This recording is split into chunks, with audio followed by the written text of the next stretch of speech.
জি এর উচ্চারণ কখন বর্গীয় জ হয়, কখন গ হয়?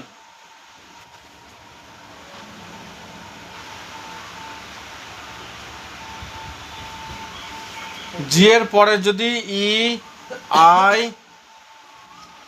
আর ওয়াই এই তিনটের মধ্যে কোনোটা থাকে, তাহলে জি এর অ্যাকচুয়াল উচ্চারণ হবে জি।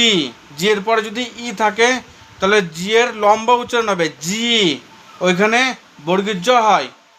জি এর পরে যদি আই, ই, ওয়াই থাকে, তাহলে বর্গীয় জ উচ্চারণ হবে। আর ওই তিনটের মধ্যে কোনোটা না থাকলে গ উচ্চারণ হবে।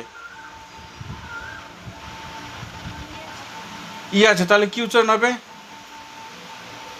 জি এর প্রপার উচ্চারণ হবে জি, জি ই জি। মনে থাকবে? পর। ইয়েস, ইজারলি।